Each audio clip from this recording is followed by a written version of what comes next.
punished by the military industrial. That's right. Horses are racist fascists, according to this Antifa kid. What about when an Antifa member stabbed a police horse in the neck with a knife?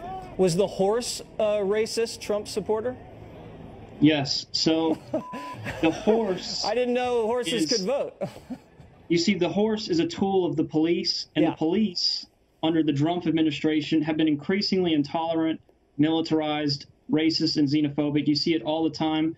There have been so many cases of unarmed black men and women, our fellow POCs, that have been attacked, shot, and killed by these racist policemen and policewomen under the Trump administration. The funny thing here is that most people aren't even sure if this kid is serious or not. He calls himself the leader of the Antifa movement, but he only recently announced his membership on June 15th. You see, celebrities all hate Donald Trump, so in order to become the most famous celebrity of all time, as I stated was my goal earlier this year, I'm going to be the one to stop Trump's reign of terror. And the first step to achieving that was to join Antifa. We smash, bash. I already punched my first Nazi today too. I was just at the hospital and there was this bald guy, you know, a skinhead, lurking around the cancer ward. I sucker punched him and then I ran away as fast as I could before he could retaliate. He said he punched a skinhead lurking around the cancer ward.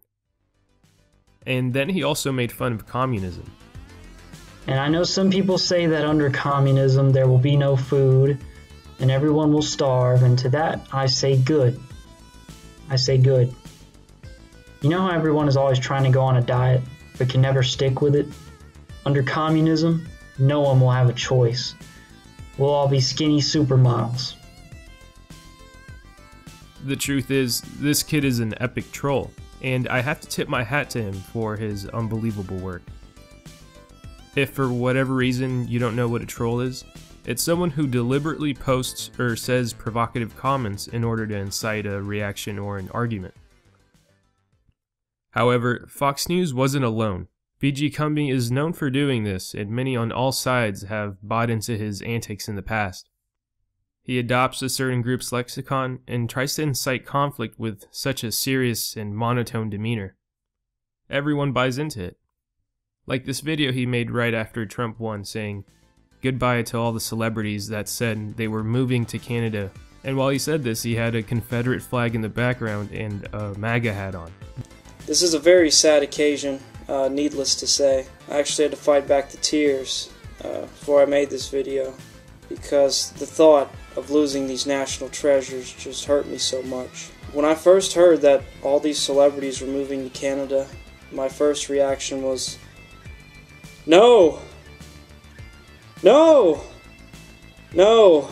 But now I've collected myself to make the great goodbye video. Goodbye to Amy Schumer. You were really funny in that,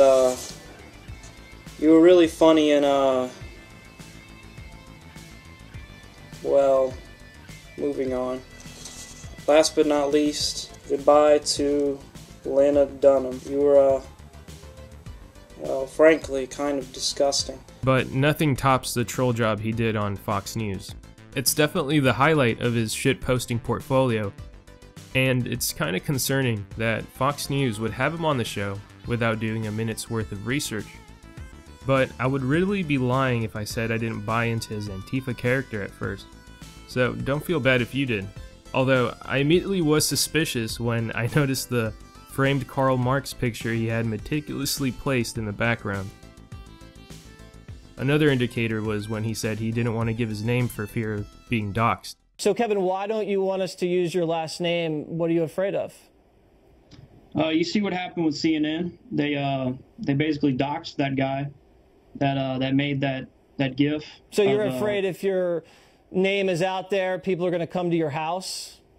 Of course. Okay. Just let me ask you. If you go on BG Kumbi's YouTube channel, he uploaded a video celebrating his achievement and even added to his Karl Marx shrine with what appears to be a Karl Marx doll and a bottle of lotion. I'm sure you guys can guess the joke here. I feel like so many people believed his antics because that is exactly what an Antifa member who subscribes to radical social movements sounds like. With this said, a movement I have been struggling to understand is the entire Antifa movement, or also known as the anti-fascist movement. Now, the point of this channel is to go beyond the mainstream, and this is actually applicable. Antifa is a fringe group that a majority doesn't agree with, but these people were bred on the rhetoric coming from both the mainstream media and the entertainment industry.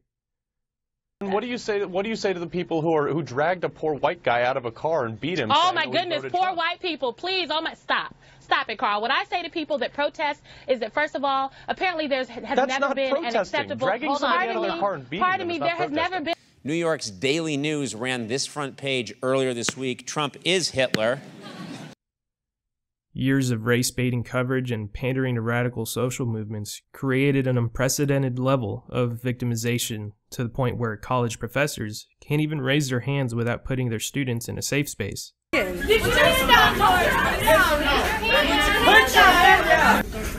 you gotta put your hands down. You know you gotta put your hands down. And this type of rhetoric isn't new on college campuses. A 2002 Harvard article advocated for banishing the white race. So this has been around for quite some time. But now that type of rhetoric has heavily trickled into the mainstream landscape. Like this 2016 Huffington Post article advocating for the dominant race of white people to lose their privilege to vote.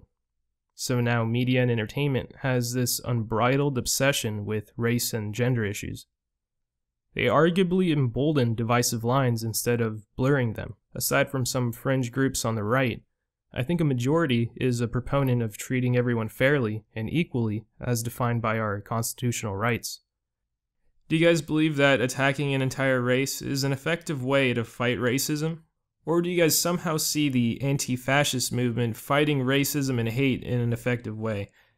I would love to see a good argument for that. Aside from the keks, lulz, and laughs, I feel like we can take a valuable lesson out of BG Kumbi's trolling. And that's the fact that just like how no one is perfect, no network or TV station or news outlet is perfect, and they make many mistakes by either being lazy and not doing the proper research for their reporting, or having special interests that they cater to. That's why you shouldn't take everything the media says at face value, or even anything I say on this channel.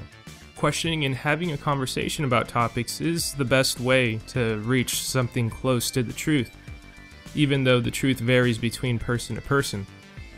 Which is why I feel like a platform like YouTube has such great potential, and it's exactly what I want to start on this channel. I want to create a place where everyone can escape the ideological constraints of everyday life. A place where questioning the corporate-sponsored media narrative isn't seen as radical or crazy. A place where you can share your ideas and challenge the ideas of those who you don't agree with while strengthening your own. I want to start a conversation about topics and information not covered in the mainstream media, and if that's something you want to be a part of, then please subscribe if you haven't for more videos that go beyond the mainstream, and take care.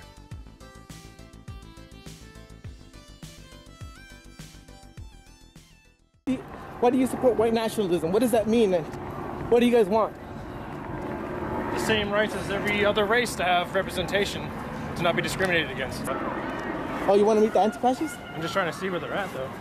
They're the real fascists, if you really think about it, because they come in balaclavas and they want to shut down free speech. Hey, look, see? Hey, yeah, right? I said, look at the balaclavas. Let's go, baby! Let's go, baby! Let's go, baby! Fuck you! Where you at, baby? What was that? Hey, fuck you!